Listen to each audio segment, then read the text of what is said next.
Welcome back to Scary Bear Attacks. I enjoy seeing where our viewers are from, so I would like to invite you to post the flag of your nation, state, or province in the comments section of this video. Today's episode takes us to the small town of Island Park, Idaho. The geography of this area is rolling hills covered in dense stands of pine, fir, and spruce trees, split by undulating waves of grasses and sagebrush. The elevation here is over 7,000 feet, and the winters are extremely cold with frequent accumulations of snow.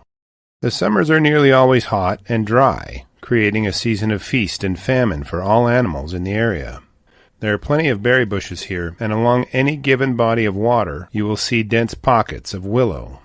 Yellowstone National Park is only a stone's throw away, so there's always a constant ebbing and flowing of moose, deer, and elk based on seasonal demand.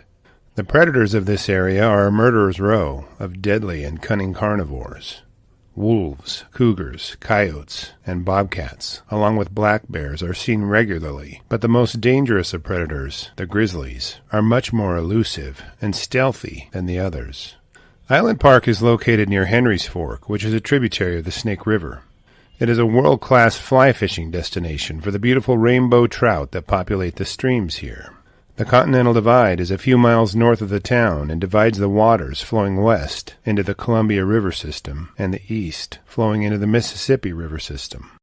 This very rugged and remote area is a hotbed of grizzly and human conflicts, which are beginning to come to a head. In the early morning hours of Thursday, September 23, 2021, two archery hunters, whom we will call Tom and Don, were pursuing elk near Stamp Meadows. The heavily timbered hills give way to broad meadows of grass, on which bull elk strut to put on a show to attract cows who are ready to breed. Elk are grazers, which means they eat grass, as opposed to being browsers like deer and moose. Browsers dine on the shoots, leaves, and stems of various bushes and trees. The growth of grasses in Stamp Meadows make it a prime habitat for elk during a time of year that is demanding for them. As Tom and Don stalked their way along the edge of the meadow, they kept a wary eye out for grizzly bear sign. Tracks are far too common in this area, so seeing them isn't necessarily proof of a grizzly being in the immediate area. Given the bear's tendency to travel many miles in a given day, once you see a track, even if it's fresh, it isn't always correct to assume the grizzly is still nearby. Other forms of evidence of grizzly bear activity, like seeing stumps torn apart or anthills that have been dug up along with the grizzly bear tracks nearby, are a harbinger that grizzlies regularly seek food in this area.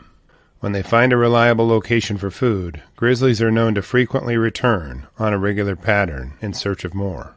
As the archery hunters paralleled the tree line, they unknowingly walked within several yards of a hungry and very territorial sow grizzly bear, who took defending her cubs from any perceived threat very seriously.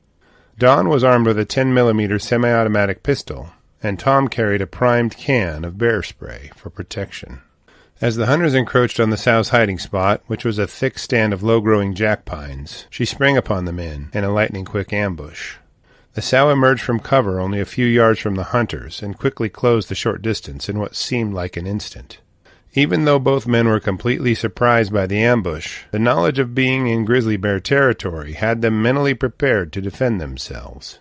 Don immediately reached his hand toward his pistol, while Tom wrapped his hands around his bear spray canister. By the time the sow had approached to within 10 yards, Don began firing his pistol. As he heard his partner's shots ring out, Tom flicked the safety cap from the top of his bear spray canister and let loose that hellish orange cloud of billowing burning. As the sow was impacted by the bullets of Don's pistol, she was likely momentarily confused by the presence of two targets. The fact that bear spray was correctly dispensed didn't help her cause, as the noxious cloud began to irritate her eyes and nose. Her lungs filled with the burning concoction, and her breathing was replaced with coughs and gagging. Had the temperatures been lower, the propellant qualities of the bear spray canister would likely have rendered the irritant non-functional and ineffective. Don's accuracy must have been lethal, because the bullets fired from his pistol took their toll on the sow. After having several 10mm sized holes punched through vital areas of her anatomy, the sow breathed her last and gave up her grisly ghost. As the pistol shots stopped echoing through the valley, Don and Tom could see two grizzly bear cubs scampering through the brush. Now without their mother and sole protector, they did the only thing they knew to do, and bolted for cover. The cubs' mother had taught them well in her brief time with them, but now, without her, their future would be bleak, if not unsustainable. Tom and Dawn knew that the events that had transpired would be analyzed, critiqued, and questioned by well-intending state and federal investigators. It was a good thing for the archery hunters that the terrain in this area was rolling as opposed to being steep. This allowed them to reach out to game wardens via their cell phones and request that they hear the details of the run-in with the sow and her cubs. Wardens from the Idaho Fish and Game arrived on the scene around 8:30 a.m., immediately followed by federal wardens. Tom and Dawn explained the details of the incident and made sure to pass on that the sow's 2 cubs were still out there. During their investigation of the archery hunters' claims pertaining to the attack, federal and state agencies clearly acknowledged that this grizzly sow was killed in self-defense. They also initiated a broad and comprehensive search for the orphaned cubs. The fact that the government wardens initiated a search is proof that the cubs must have been born this past spring. If they were from the prior spring, it would have been assumed that they may have been able to make it through the winter on their own, and likely too wary of humans to be easily caught. If they were found before a boar grizz found them, they could be safely captured and transported to the Island Park Grizzly and Wolf Discovery Center. Orphaned grizzly cubs are raised in safe and secure enclosures at this facility and serve as a real-life example for visitors to learn about grizzlies. Although the search didn't find the cubs, the investigation found that Dawn and Tom did not violate any state or national laws. They were found to have acted solely in self-defense and were not charged with any crimes, nor were they cited for any violations. Tom and Dawn's grizzly attack is not the only incident in Stamp Meadows between grizzlies and humans in recent years. On July 9, 2021, a trail runner from Maryland was jogging when he ran into a sow and her cub. She knocked him to the ground and bit him several times before dashing back into the brush with her cub. The runner sought and received medical help from Madison Memorial Hospital in nearby Rexburg, Idaho. Later that same month, a man was mountain biking past Stamp Meadows. As he sped down the trail, a sow grizzly and her cub charged at him as he passed a clump of brush. Fortunately, he was going too fast for the bears to catch up with him, and he got away without an injury. As a follow-up to the previously mentioned confrontations on the evening of September 1, 2023, 2 archery hunters were sneaking through the dense brush just west of Island Park Reservoir. Both of the bow hunters were armed with pistols and managed to pull them out before a giant grizzly boar could close the distance between them. They fired several shots into the massive mauler and introduced him to his angels before he could harm either of them. They called into the Fremont County Dispatch to file a report relaying the facts surrounding their altercation with the big and angry grizz. Following the thorough investigation, the archery hunters were found to have acted in self-defense and were not charged with any infractions. If you remember a few episodes prior to this one, I mentioned that both of my teenage sons drew bull moose tags in the hunting unit that includes Island Park.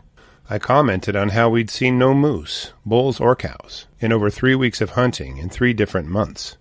We did, however, see a multitude of grizzly bear tracks, and even followed a grizzly bear from an uncomfortable distance of only 150 yards for over 20 minutes. I mention this because it is apparent through my own experiences in this area that not only are the grizzlies here aggressive toward people, but they're currently overburdening their habitat's carrying capacity. When a visitor can find grizzly bears roaming between 2 highways in broad daylight, the way my sons and I did, then they are clearly being mismanaged. This trend line can only lead to more attacks and deaths on both sides of each species.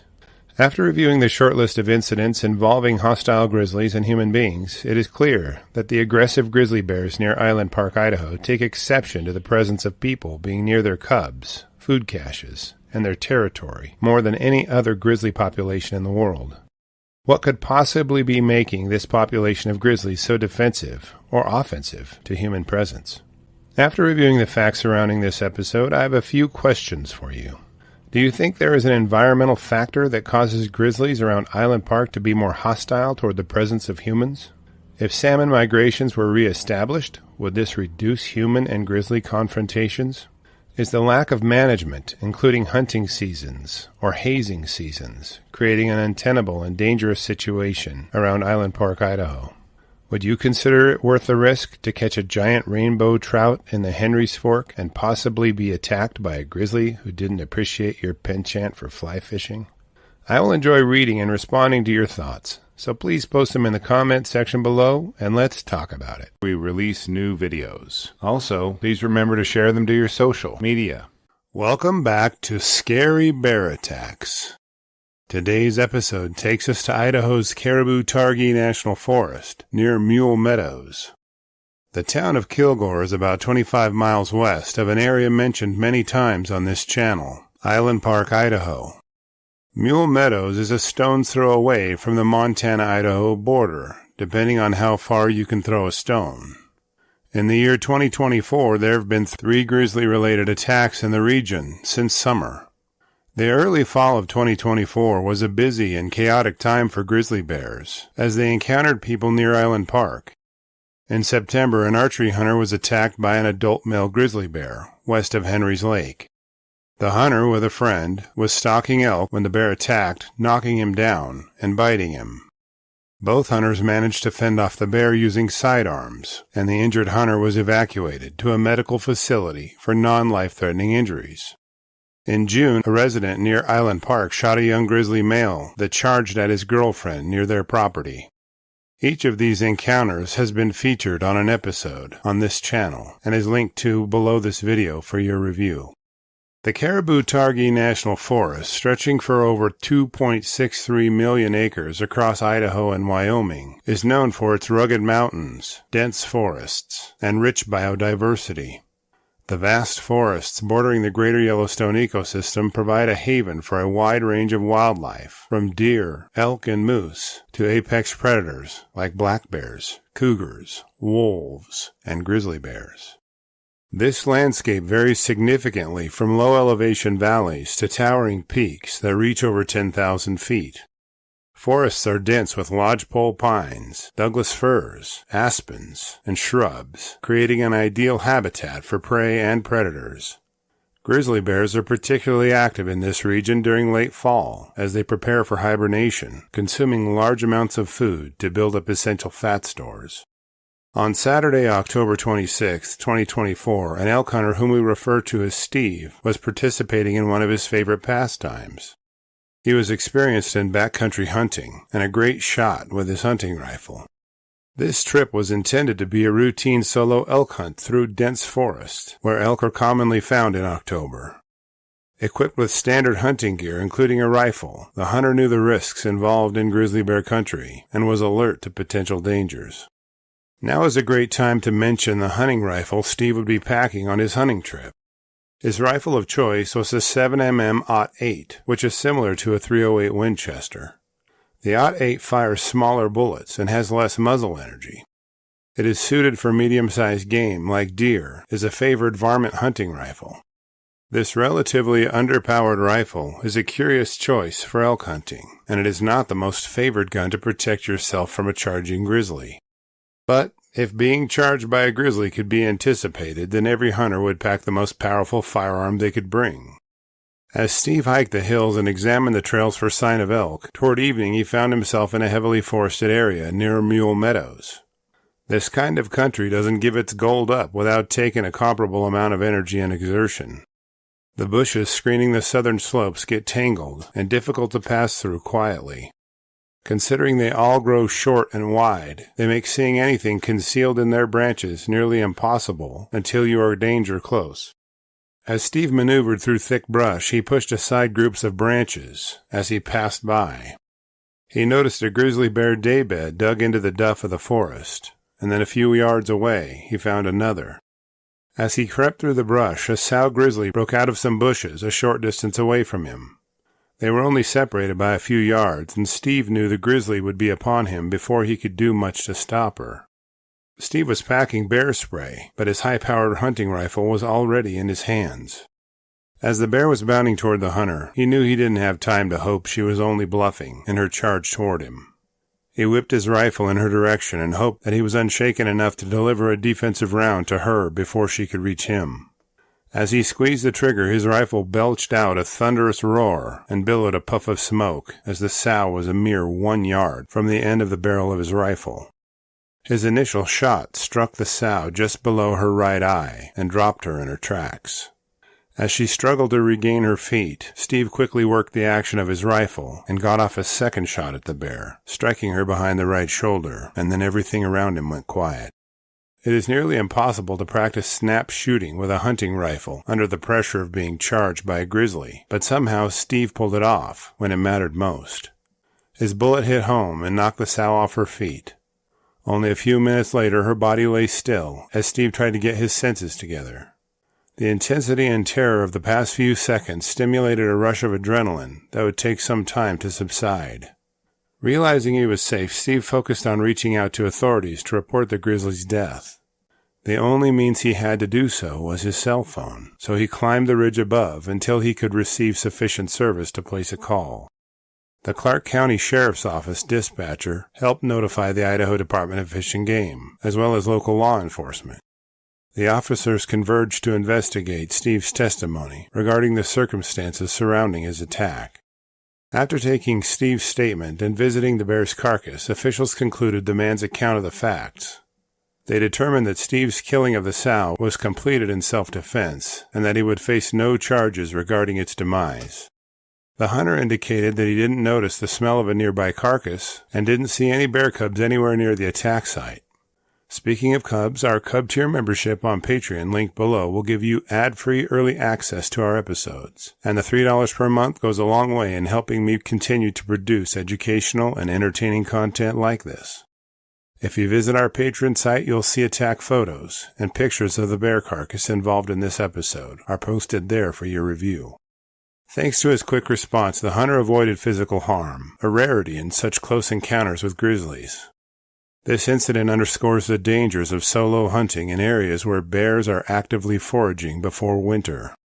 Officials expressed relief that the hunter escaped injury, though this latest incident highlights the need for continued bear safety education and preparation. The Greater Yellowstone ecosystem, which includes Caribou-Targhee National Forest, is home to a significant population of grizzly bears, with estimates ranging between 700 and 800 grizzly bears.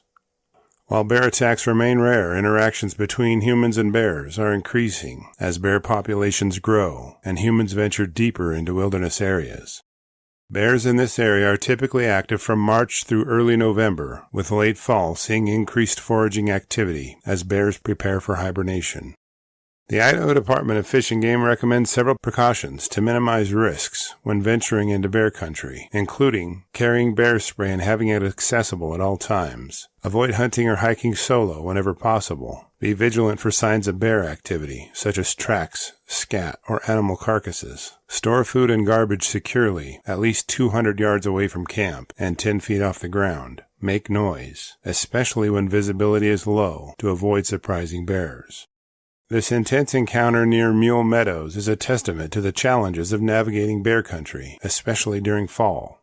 The hunter's quick thinking and preparedness saved his life, but it also raises questions about safety practices in bear-inhabited regions. After reviewing the facts surrounding this attack, I'm left with a few questions for you. Could this incident have been avoided with additional bear safety measures in place? What further steps can be taken to ensure human and bear safety as bear populations continue to grow? How can we better protect hunters and outdoor enthusiasts in grizzly country?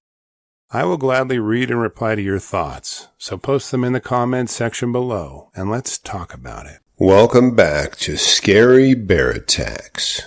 Today's episode takes us to familiar territory and a place close to my heart. Island Park is an incorporated town in northeast Idaho. It's only 500 feet wide and boasts the longest main street of any city at 33 miles long. The elevation here is 6,293 feet above sea level, making it the highest city in Idaho. Peaks surrounding the town reach over 10,000 feet high, which gives you an idea of how rigorous and demanding the terrain can be. According to the Köppen climate classification system, this area is very near the subarctic climate classification, with long cold winters and short, warm summers. Island Park is exceptional compared to areas of similar altitude in the Greater Yellowstone ecosystem, as it gets around 30 inches of rainfall each year, nearly tripling surrounding areas.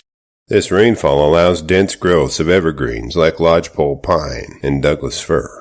In the fall, deciduous trees like Rocky Mountain maple, alder, birch, and quaking aspen trees dazzle observers with their red and golden leaves. The ample rainfall allows dense thickets of western chokecherry, golden currant, serviceberry, and thimbleberry bushes to offer up their sweet perfection in season. Along the numerous ponds, you'll find willow and alder bushes potentially hiding one of the many dangerous animals that call this place home. Near Henry's Lake lies the Caribou-Targhee National Forest with its expansive wilderness that spans parts of Idaho, Montana, and Wyoming. There's abundant wildlife here, with mule deer, elk, and moose commonly spotted. The predators here include bobcats, black bears, coyotes, cougars, wolves, and grizzly bears. Its remote privacy has allowed grizzlies to flourish here, and this year has been a very busy one when it comes to grizzlies. Local cattlemen have reported many of their cattle falling prey to hungry grizzlies. The moose population has been decimated by a tick infestation, according to Idaho Fish and Game officers, but ticks aren't the only things that kill moose. In May of 2024, a sow grizzly and her cubs began displaying aggressive tendencies toward people. They'd become food conditioned and had lost their fear and tendency to avoid civilization. The sow and her cubs were put down because they represented a danger to humans. On June 6, 2024, a man in Island Park was forced to kill a charging grizzly as it bore down on his girlfriend, and that episode will be out this Thursday. According to the Idaho Fish and Game, this year is the first year grizzlies have been documented to be west of Interstate 15 and are clearly and rapidly expanding their territory. Around 7 a.m. on Sunday, September 1, 2024, two elk hunters were sneaking through the timber near Divide Creek Road. They were archery hunters, which is most successfully done in camouflage, and silently or quietly progressing through the forest or along meadows. Archery hunters frequently wear animal scents, like skunk or elk urine, to mask their own. To blend in with the forest even more, they'll often use sound-producing devices known as calls that will mimic the sound of bugling bull elk rivals, love-sick cow elk searching for a mate or a herd, or a lost and panicked calf trying to find its mother. The archery hunters' identities have not been made public as of the date of the production of this video, so we will refer to them as Bill and Ted. Now, these two hunters were experienced archery hunters, and they knew they were venturing into dangerous country, but could not have known to expect grizzly bears in this area. The ferocious predators have been observed on the east side of Interstate 15 connecting Idaho and Montana, but not yet on the west side. As far as the hunters knew, they were not in grizzly bear country. Just the same, they both packed powerful sidearms, which is best practice in the rugged and remote mountains of western states. As Bill and Ted made their way through dense lodgepole pines, they were likely bugling to locate bull elk and mewing like lost cow elk in an attempt to find a herd, or even a straggler. A common bugling strategy is one hunter calls, while the other positions himself along a predictable path to intercept the incoming game animal. If they can fool the forest king into bow range, they might get a shot and harvest some healthy meat. If not, they reboot the plan and try again. It isn't clear if they were drawing in any elk, but one thing is for certain, a very large male grizzly bear had heard the dinner bell and was coming in on a rope. The archery hunters were taken completely by surprise by the grizzly's thundering charge from a few dozen yards away. Grizzly bear paws have a thick rubber-like sole that distributes their weight and allows for near silence as they stalk. As the hungry boar broke through the brush, it must have caught Ted in its vision first, as it headed directly toward him. In the confusion of a massive gray-brown blur streaking through the green and tan forest, the men yelled to ward off the bear as it closed in on Ted.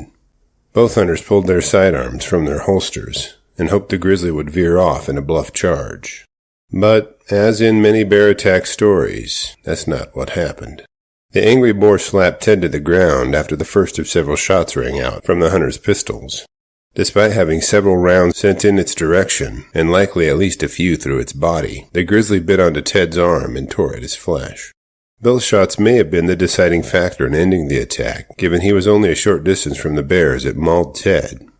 After enough hot lead had been sent its way, the wounded bear backed off. Its attack on Ted had been curtailed by the damage and incapacitation imparted by the defensive rounds fired by the hunters. The grizzly spun and disappeared into the brush, leaving the men shaken and Ted bleeding and in pain. Listening as the bear broke a retreat through the brush, Bill approached his hunting partner to assess the damage done to his arm. Both men retrieved their cell phones and dialed 911 in near unison to reach out for help. The dispatcher contacted emergency medical helicopter personnel, and a rescue plan was underway. Ted was gathered up and flown to Eastern Idaho Regional Medical Center in Idaho Falls. His wounds were considered serious, but not life-threatening, due to the preparation and reaction of Ted and his hunting partner. The Idaho Fish and Game, Fremont County Sheriff's deputies, and Caribou-Targhee National Forest Emergency Medical Service teams wasted no time in sending responders to interview both hunters and begin fact and evidence gathering around the incident. Grizzlies are federally protected in the lower 48, and each time one is killed, the circumstances surrounding it must be looked into. The IFG determined that Bill and Ted's grizzly encounter was a surprise event at a close distance. The hunters were found to have acted in self-defense and would not be charged with any violation due to their actions. Idaho Fish and Game Supervisor Matt Perrin commented that he was hoping for a speedy recovery from the injuries and trauma for both hunters, and remarked how wonderful their family members were. While investigators were at the attack scene, and after a brief search, the bear's carcass was located and its death was confirmed. The carcass was recovered and removed as evidence for further analysis. To understand the causes of the attack, investigators searched the area and found no animal carcass that was cached by the grizzly. It was a boar, so it was not protecting cubs. Speaking of cubs, our Cub Tier membership on Patreon, linked below, will give you ad-free early access to our episodes, and the $3 per month goes a long way in helping me continue to produce educational and entertaining content like this. Authorities indicate this is the first grizzly bear attack on a human in the area this year. In the greater Yellowstone ecosystem, there are reportedly an estimated 1,900 grizzly bears in an area of 18,000 square miles. This means grizzly bear density is around one grizzly for every 9.5 square miles. To give you an idea of that area, take a part of your city that is 3 miles long and 3 miles wide and drop a grizzly bear in the middle of it.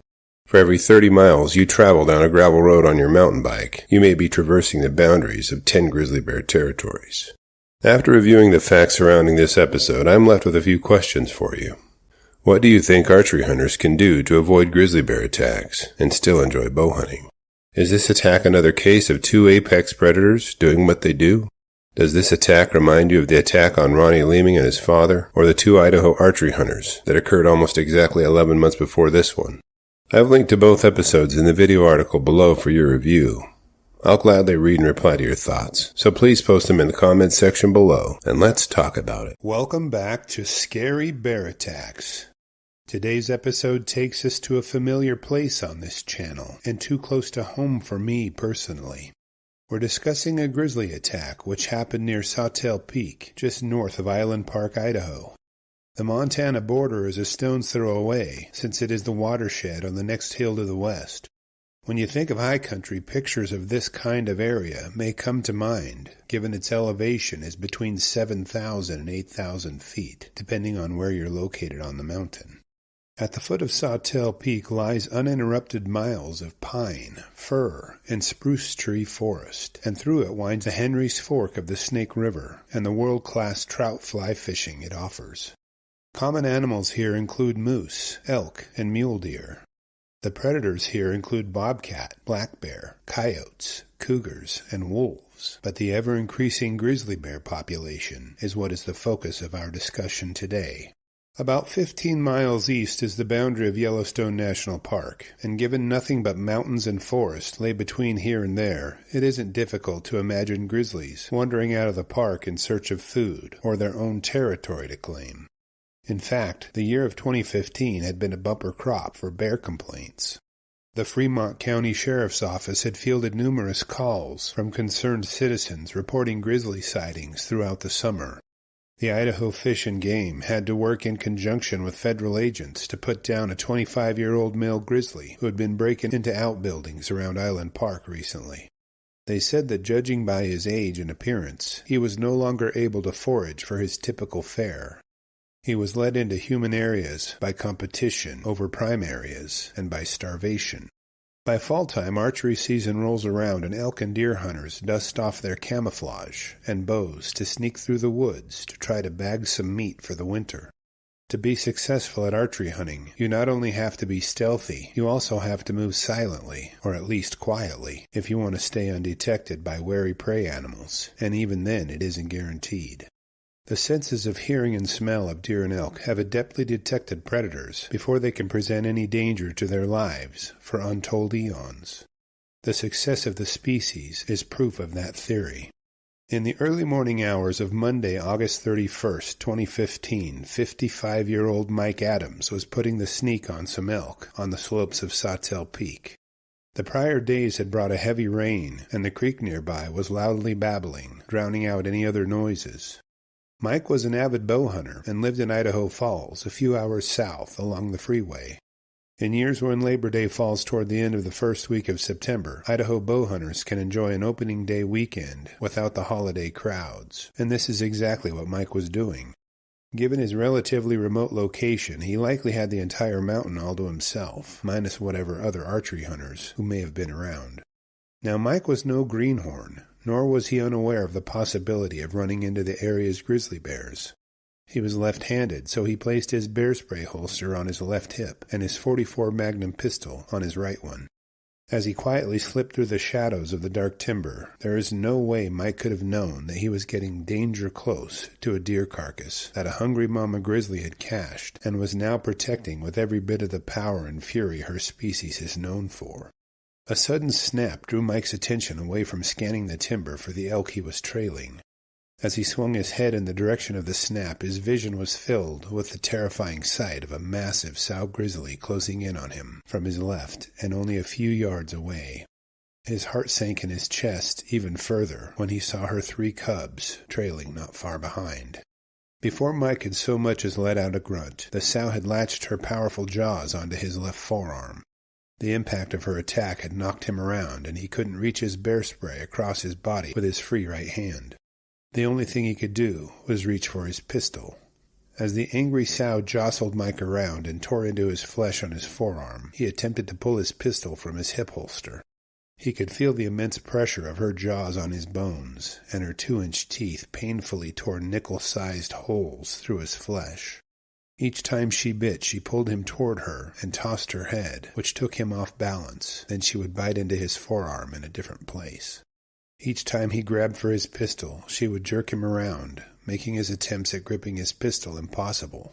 After several seconds, Mike was able to grasp the pistol grip of his .44 Magnum, and from point-blank range fired off several shots in quick succession. The sow and her cubs scampered through the brush in a scattered retreat, frightened away by the repeated roar of the pistol. For a few seconds after watching the sow and her cubs flee, Mike was stunned and tried to collect himself. He was certain at least a few of his rounds had hit the sow, especially given she was biting on his other arm.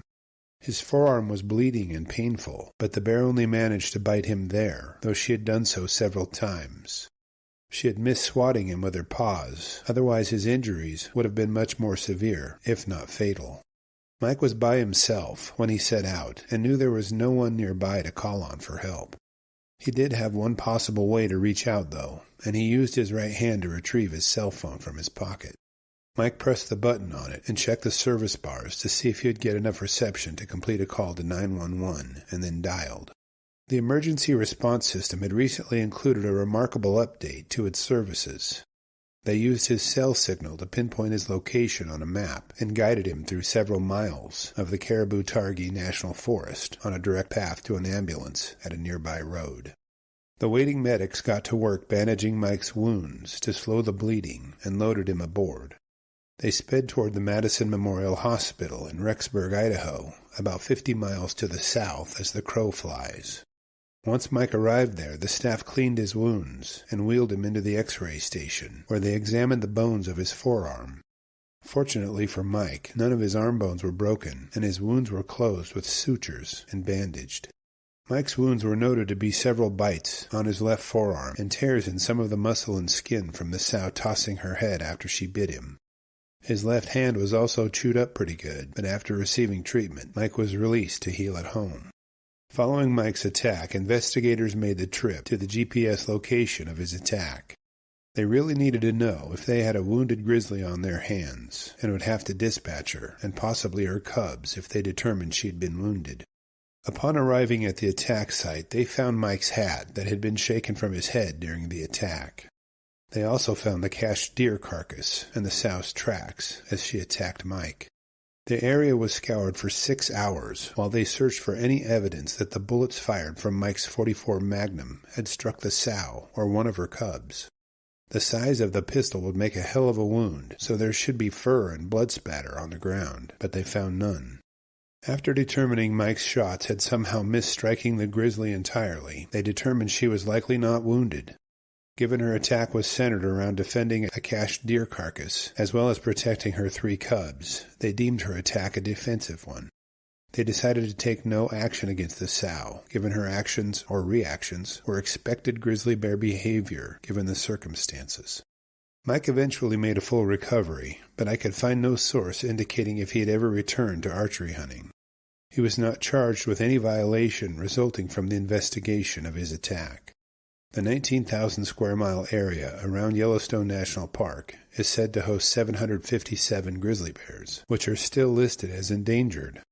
Many residents and some scientists state that the area is above maximum carrying capacity for grizzly bears, and that they are now spreading into areas of Idaho, Montana, and Wyoming that they've not been for decades. After reviewing the facts surrounding this episode, I'm left with a few questions for you. How do you think it's possible that Mike missed the bear with every single shot he fired from point-blank range? Do you think you would stand a chance of hitting the grizzly while shooting from that range? Is archery hunting in grizzly territory a risk you'd be willing to take? As prepared as Mike was for a run-in with a bear, what more could he have done to prevent or avoid it? The next time you're sneaking through the woods and you hear a twig snap, will the story of Mike's grizzly bear attack come back to your mind? I'll be glad to read your thoughts, so please post them in the comments section below, and let's talk about it. Welcome back to Scary Bear Attacks. Today's episode takes us to Henry's Lake, Idaho, just 20 miles from the western border of Yellowstone National Park. The terrain here are high mountains interrupted by grassy meadows, with elevations between 6,500 and 8,000 feet high. The tall forests here are a combination of pine, fir, and spruce trees, mingled with stands of quaking aspen. Wild berries like serviceberry, thimbleberry, huckleberry, and golden currant fill in a dense undergrowth and provide shelter and food for animals and humans alike. The winters here are cold and snowy, with an average temperature of well below freezing, even during the daytime. Each month of winter averages about 3 inches of snowfall, which can add up to a foot or more near the end of the season. Given its proximity to Yellowstone National Park, you can expect to see moose, mule deer, elk, and pronghorn antelope browsing the meadow edges. The predators of this area include cougars, wolves, coyotes, black bears, and an increasing and spreading population of grizzly bears. Fall is a busy time for people in this area. Locals and visitors pack the mountains in search of game, beginning in late August with archery hunters, then rifle hunters at the beginning of October. Recreation is a key economic driver for communities here, as hunting, fishing, snowmobiling, and hiking draw visitors from around the world to this area. Fall is also a busy time for bears. Black bears and grizzlies are in hyperphagia, which is a metabolic state that increases their drive to find food. Bears will cover miles and miles each day looking for extra calories that will build their fat reserves needed for hibernation and may cause them to deviate from predictable patterns to do so. Just northwest of Henry's Lake is a small cluster of mountains called the Henry's Lake or Lion's Head Mountains, which are part of the Caribou-Targhee National Forest. There are many roads between this area and the national park, which conservationists say limit wildlife travel between ecosystems, but apparently grizzlies didn't get the memo. On the evening of September 30th, 2023, 2 elk hunters were sneaking through the timber in search of the elusive and secretive ungulates. For the sake of this episode, we'll refer to them as Mike and Steve, as their actual identities have not been released to the public. Mike and Steve have formulated a plan to stalk a stand of dark timber and determine the route each of them would plan to travel. They would make sure to be near each other, but far enough apart that elk would find it more difficult to circle around them in the timber. Elk that detect a human scent on the breeze will frequently tiptoe around them while using the breeze to their advantage, and can do this making very little detectable noise.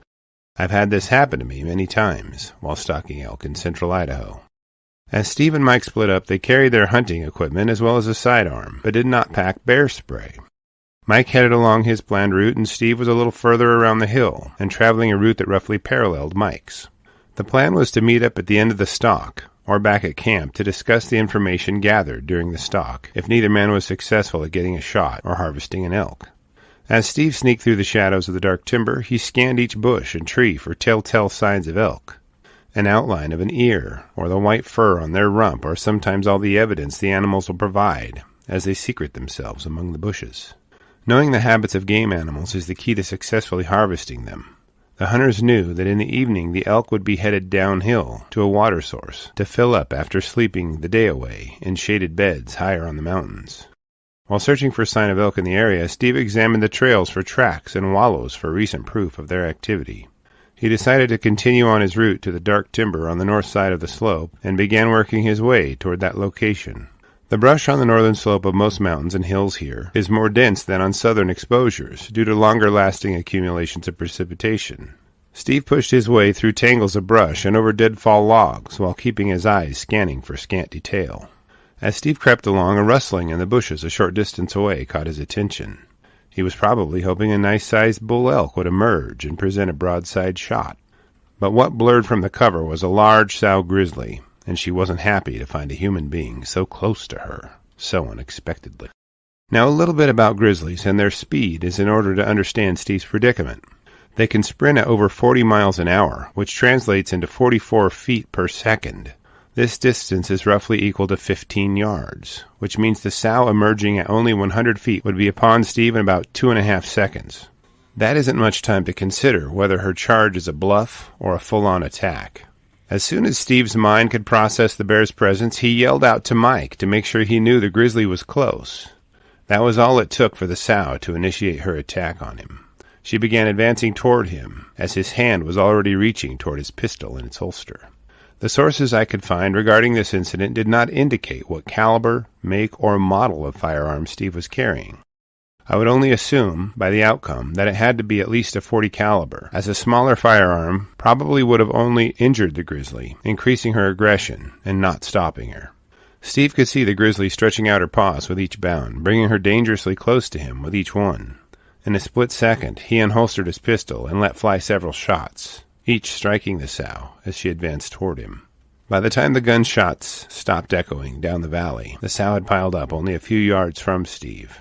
He was shaken by the speed at which the sow closed the distance between them, but relieved that her progress was stopped by his focused and proficient use of his sidearm. Steve immediately knew that his elk hunt was over, at least for the time being. The hunters made their way back toward civilization to find a phone. They contacted the Idaho Citizens Against Poaching Group, which is an organization of Idaho citizens focused on preventing or apprehending wildlife poachers. CAP responders contacted the Idaho Fish and Game, who sent an investigative team to the attack site.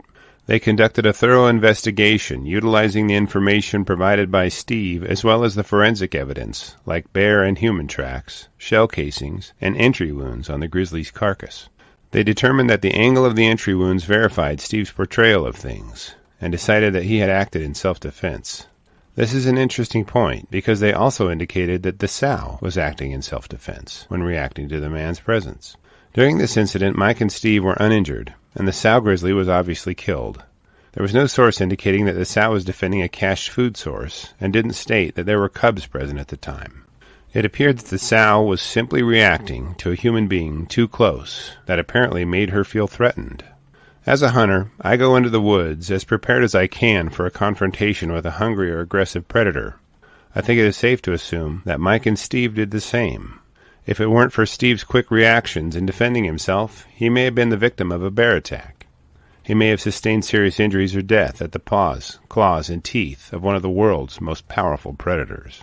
Authorities issued a statement encouraging hunters to carry bear spray, hunt in groups, watch for bear sign like tracks, scat, and digging. Hunters should remove their meat as fast as possible and hang it, as well as trash and food, at least 200 yards from their camp and at least 10 feet off the ground. They also advise that hunters make noise around creeks and streams, as the babbling of the water can drown out their approach. It seems like Steve and Mike followed these guidelines for the most part, which may have prevented a more serious and injurious attack. After reviewing the facts surrounding this episode, I have a few questions for you. Do you think bear spray would have been effective to avoid this attack, or did it happen too fast? Do you think Steve should have waited to see if the grizzly sow was bluffing before firing his pistol? Why do you think Steve and the grizzly ended up surprising each other? Was she napping when he approached?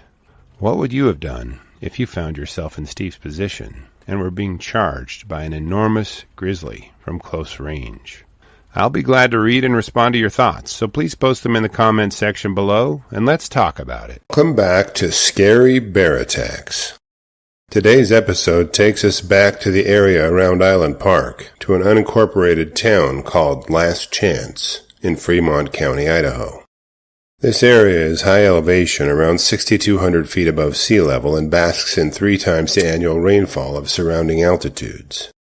The Island Park caldera pushed this area to higher elevations, and during one of its eruptions, spewed ash that covered the land from the Mississippi River to southern California. It is one of the world's largest volcanoes, and is the source of the geysers and geothermal wonders. The elk, deer, and moose navigate the hot springs and mud pots, oblivious to the risks. Predators such as bobcats, black bears, coyotes, cougars, and grizzly bears patrol the land, limiting populations and keeping them healthy. The dense stands of lodgepole pine and Douglas fir provide shelter in snowy weather, while quaking aspens, black locusts, and a few species of maple trees provide fall color and beauty. The many ponds and springs of the area provide water and places for berry bushes to grow. A few miles south of Island Park is where Last Chance is seated. It is the kind of insular town that if you blink as you drive down the highway, you might miss it. It is called Last Chance because it's 40 miles from West Yellowstone and the entrance to Yellowstone National Park. On the evening of June 6, 2024, a couple whom we'll refer to as Phil and Julie were pulling up to their home with a new batch of groceries. They had the usual staples of bread and butter, but one of the unusual items in their grocery haul was a shotgun. Phil had brought it along apparently on a hunch, and one thing you shouldn't do is ignore your gut when it comes to grizzlies. As Phil was loading his arms with groceries, he headed toward the front door when he heard Julie scream out. His head snapped to the end of the driveway, and he took in the dark outline of a grizzly bear just as it began stepping toward Julie. Knowing he didn't have much time to react, Phil dropped the groceries and scrambled for the shotgun in the back of the vehicle. Now, Phil and Julie were no greenhorns when it came to grizzlies. The entire community has formed a series of social media sites to help visitors and residents keep in mind that they live in bear country. The local ranger station gives out bear spray in an attempt to be proactive in preventing bear attacks, and the locals support educational events to learn about how to avoid them. The area residents work hard to form a realistic balance between living with the bears while insisting they are safe from the bears who cross the line. As Phil lifted the shotgun to his shoulder, the grizzly closed in on Julie. With only a few yards separating the bear and Julie, Phil fired a single shot that shuddered the bear. The round had a deterring effect on the grizzly, and it veered off. The bear disappeared into the forest surrounding the property, leaving the couple shaken but uninjured. Now, having dealt with the threat from the charging grizzly, Julie and Phil finished unloading their vehicle while keeping a wary eye out for the bear. There's no source indicating whether they reported the incident to wildlife officers or not, but given the bear had fled, they may not have reported it without knowing the outcome. The following day, the Idaho Fish and Game received a phone call from a concerned citizen. They called in to report a dead grizzly lying by the road and requested the officers investigate.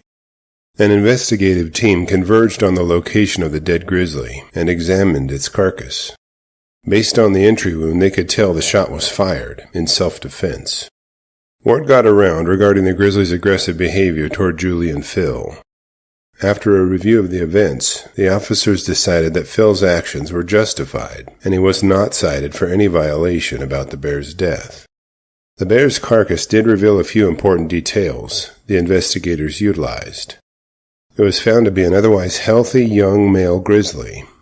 There was no animal carcass cached nearby, and the bear was not acting in defense of itself or cubs. Speaking of cubs, our Cub Tier membership on Patreon, linked below, will give you ad-free early access to our episodes, and the $3 per month goes a long way in helping me continue to produce educational and entertaining content like this. In prior episodes, we've discussed that male bears, particularly young male bears, are more likely to attack humans than sows or females. The yearling male involved in this attack may have been driven from more competitive territories and was searching for a territory of his own.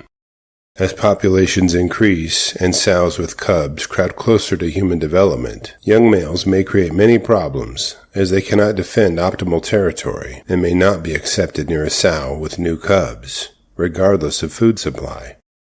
Over the last year, there have been 3 other incidents in Idaho where grizzlies were killed by people defending their lives, all of which are episodes on this channel.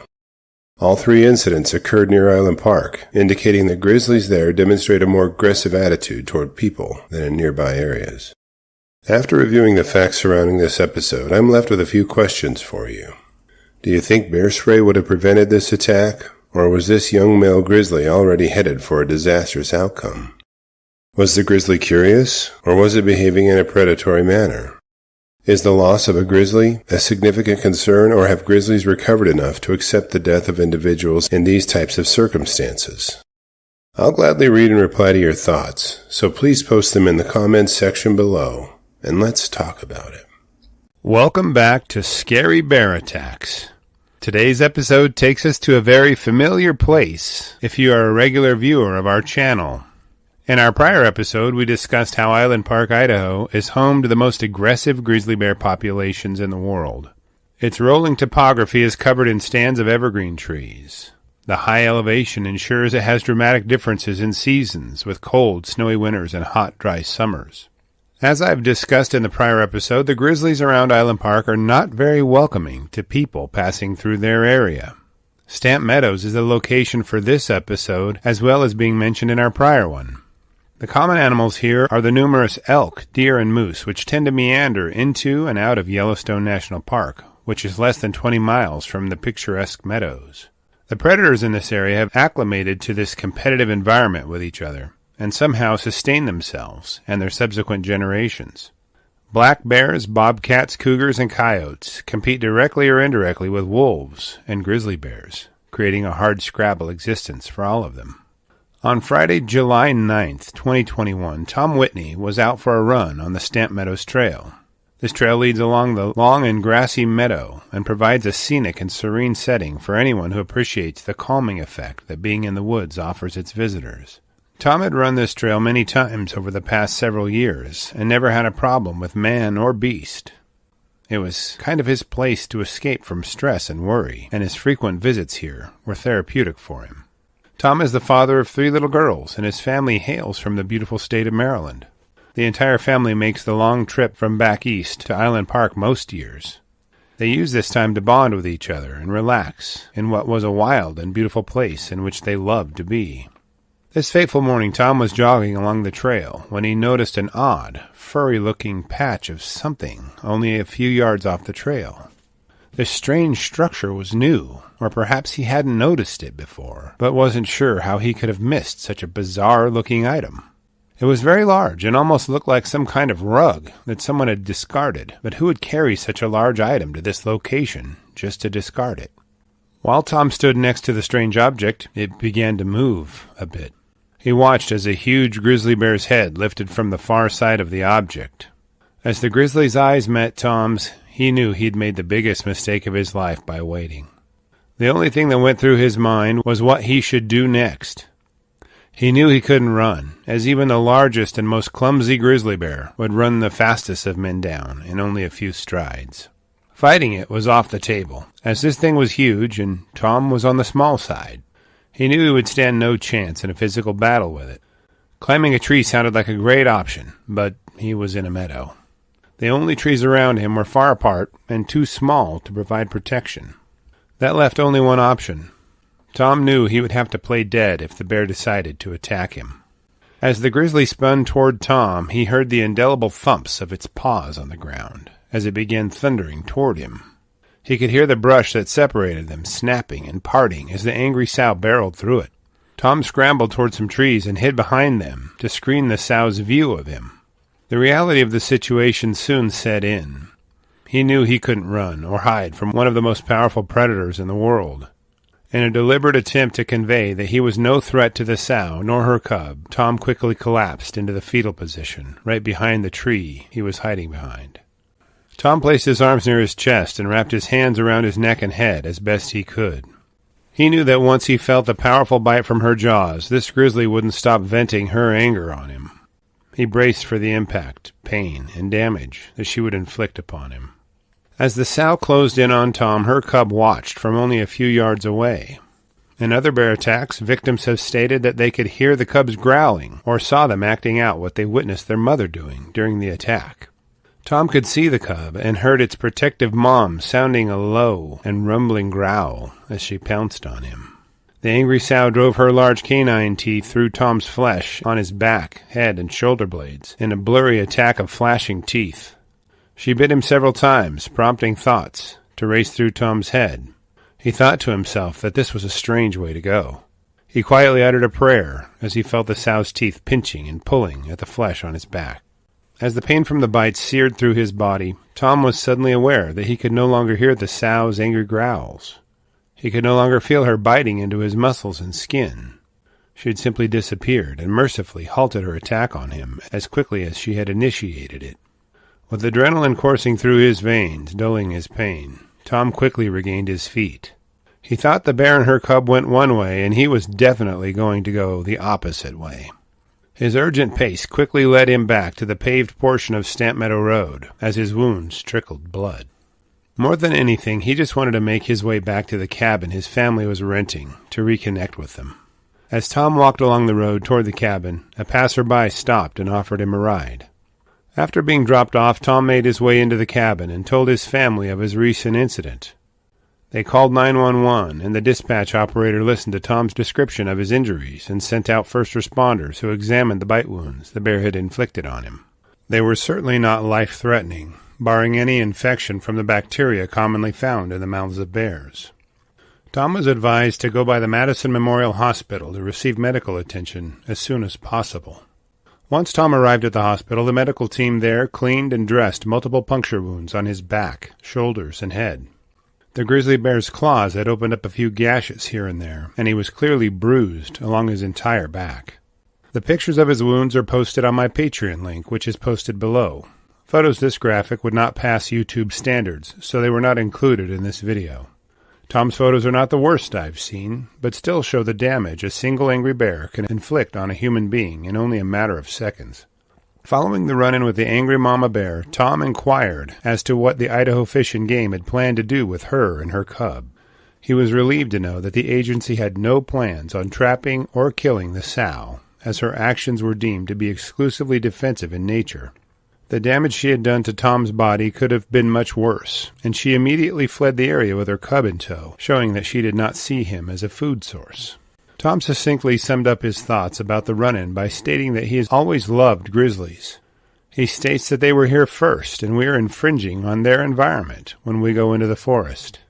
Tom also states that following his attack, he feels some kind of spiritual connection with the grizzly. He says he feels fortunate that his injuries could have been much worse than they were. The National Park Service states that there are approximately 728 grizzly bears living in the greater Yellowstone ecosystem, which overflows the park boundaries by about 20 miles in each direction. This population density marks a dramatic increase from the bear census of 1975, in which grizzly populations were estimated to be 136 bears. Given that salmon runs have not been restored and habitat has been lost to development, grizzlies are facing stressors that prior bear populations have not. A dramatic increase in people visiting the backcountry adds to the mix and makes observers question how to navigate such complicated demands. Grizzly bears by nature and instinct are aggressive, violent, and overwhelming in their application of force when required. They're not likely to change the way they survive, which relies on them reacting to perceived threats, finding reliable and abundant food, and protecting their young and resources. Answers to unknown questions are hard to come by, but ensuring that grizzlies can survive has a value that we have yet to fully understand. After reviewing the facts surrounding this episode, I have a few questions for you. Why on earth did Tom stop to investigate a furry patch of grizzly-colored materials while on his run? Given the proximity of the two, why was the bear so easy on Tom when she attacked him? Do you think the cub observed behavior that could lead it to conflict with people in the future? The next time you're in the forest and you see a dark-colored stump, will you take a second glance just to make sure it isn't a grizzly? I will enjoy reading and replying to your thoughts, so please post them in the comments section below, and let's talk about it. Thank you for watching Scary Bear Attacks. If you've enjoyed this episode, please consider clicking on the like button and clicking on the bell icon. We'll help you know when we post our new episodes. Posting our video links to your social media profiles furthers awareness, and it's fun. We slashed our prices in our merch store, linked below, so check out the bargains there while you shop. As a member of our human community, remember to adventure bravely and be careful out there, especially in bear country.